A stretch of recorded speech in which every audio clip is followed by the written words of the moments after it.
Bonjour et bienvenue à tous. Aujourd'hui, nous nous retrouvons pour décortiquer le fameux bouton interrupteur on-off du runner. J'en profite pour vous remercier de vos abonnements et de vos likes, qui sont le seul moyen pour moi de pouvoir propager le questionnaire pour les statistiques ainsi que le formulaire qui vous permet à vous-même de rencontrer vos voisins. Donc c'est l'algorithme qui me met sur le chemin des personnes potentiellement intéressées. Sans cela, je ne peux pas trouver vos voisins. Je vous remercie par avance. Alors, ce fameux interrupteur on-off qui est détenu par nos amis runners. Qu'en est-il?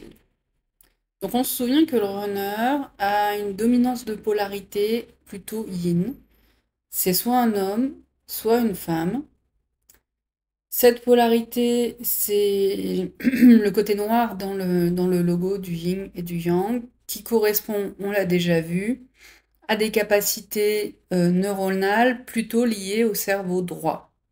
Il s'avère que les personnes qui sont connectées plus à leur cerveau droit ont cette aptitude qui est en fait une incapacité à analyser leur ressenti. C'est quelque chose qu'on peut retrouver également chez les hommes. On dit souvent que les hommes ne peuvent pas faire plusieurs choses en même temps, hein. On se retrouve parfois avec des papas qui ont oublié l'heure de la sortie de la crèche ou de l'école ou de prendre des choses. Voilà, ça fait partie aussi, certains hommes sont équipés de cette option. Donc les personnes qui utilisent leur cerveau droit de façon majoritaire sont guidées par leur ressenti. C'est ce qu'on a déjà vu. Le chaser sait, le runner ressent. Point. Ça s'arrête là en fait. On pourrait arrêter la vidéo ici. C'est précisément l'endroit où s'arrête le runner. Il ressent. Point. Il agit en fonction de ses ressentis. C'est sa guidance personnelle. C'est-à-dire quoi dans les faits? Eh bien, c'est-à-dire que s'il voit ou qu'il sent quelque chose qui l'attire, il y va. Et puis s'il doit changer sa direction après avoir butiné une fleur pour s'acheter un pain au chocolat, il y va aussi. Et dans la foulée, s'il a envie de faire une balade en voiture, il prend ses clés et il y va. Toujours dans cette affection particulière de privilégier et de vivre l'instant présent, sans aucune notion de temps. Ça fait partie des grandes caractéristiques qui nous différencient de notre runner. Sauf que quand il rencontre son chaser au détour de 1000 détours, eh bien cela fait un point de reconnexion tout autant que pour les chasers, parce que c'est le point d'ancrage de la rencontre d'avec son autre, son complément parfait.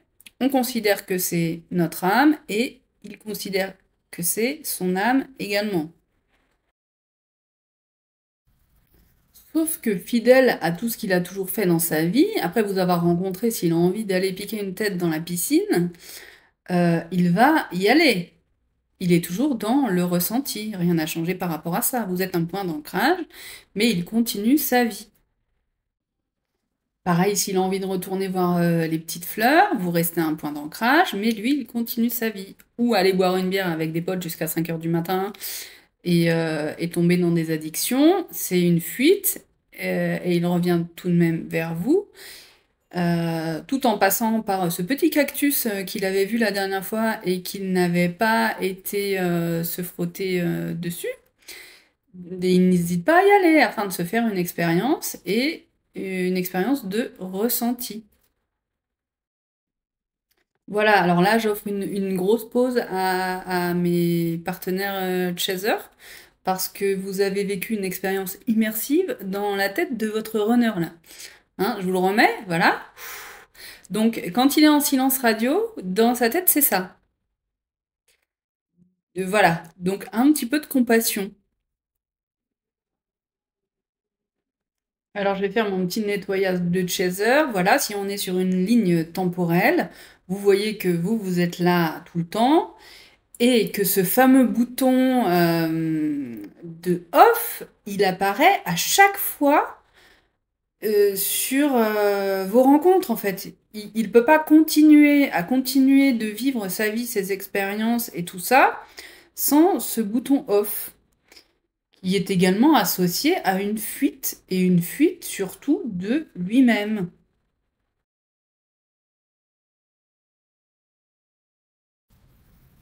Alors, d'un point de vue ésotérique, cette option permet au runner de fuir pour respecter le contrat d'âme qu'il a avec vous afin d'activer vos blessures, en fait, de façon à s'isoler.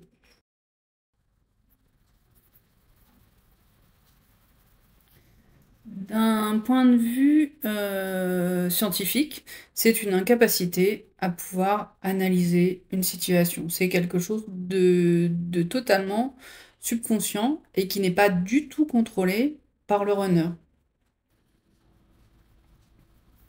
D'un point de vue d'un chaser bien en colère dans l'ego, c'est un problème d'injustice.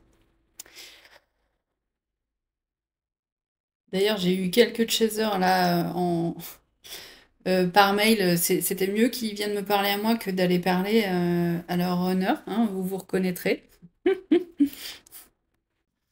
Oui, pourquoi c'est si isolant en fait ce parcours? C'est qu'on se retrouve avec la seule personne qui est notre complément, donc notre runner ou notre chaser en fonction de notre polarité, qui est la seule personne qui est censée nous comprendre, c'est la seule qui nous rejette, et on se retrouve dans un processus d'éveil qui nous exclut des autres personnes de la planète.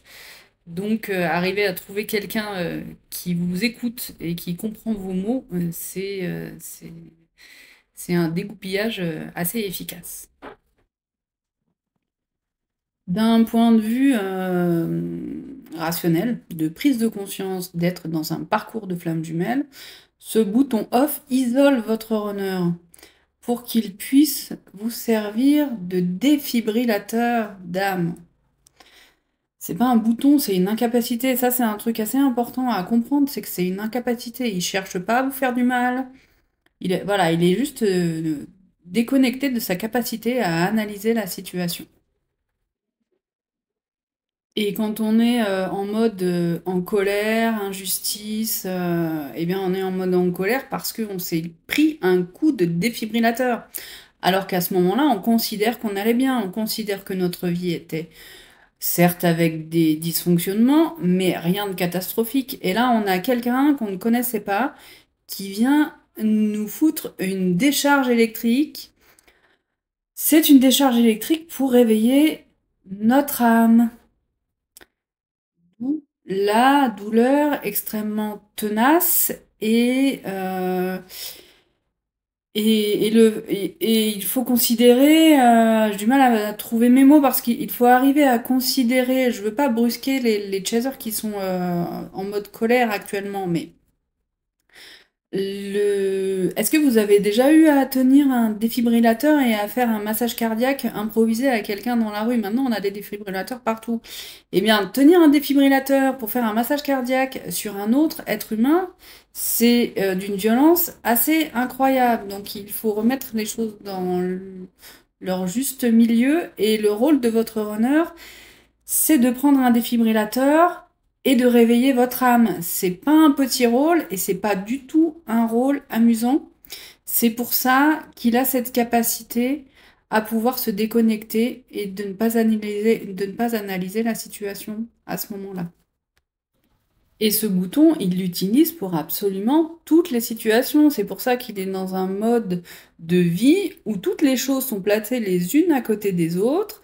Il n'y a pas de hiérarchie. Comme ça, tout est stable, tout est équilibré, ses ressentis sont stables, il agit que comme il a envie.